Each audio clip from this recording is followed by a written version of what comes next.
Hi everyone! Welcome again sa aking channel. For this video ay magsasagot tayo ng additional examples para sa pagkuha ng integral of binomial raised to a power. So ito ulit yung ating form ng ating mga given for this topic. Ang ating pang-apat na example ay what is the integral of the quantity of 3x minus 9 raised to negative 6 with respect to x? Before we continue, please like, follow, and subscribe to my social media accounts.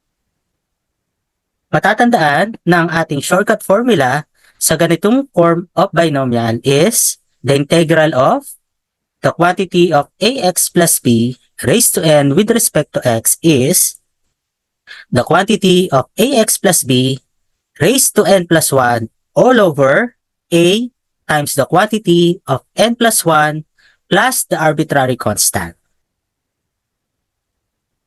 Again, ang ating example number 4 is, what is integral of the quantity of 3x minus 9 raised to negative 6 with respect to x?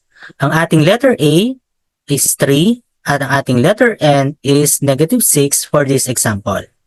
Kung i-apply natin ang ating shortcut formula or yung rule for this form, ang kanyang integral ay the quantity of 3x minus 9 raised to negative 6 plus 1 all over 3 times the quantity of negative 6 plus 1, then plus arbitrary constant. Then, simplify natin ito. Ang kanyang numerator ay magiging the quantity of 3x minus 9 raised to negative 5. Then, ang kanyang denominator ay negative 15 dahil negative 6 plus 1 is negative 5 times 3 is negative 15. Then, plus arbitrary constant.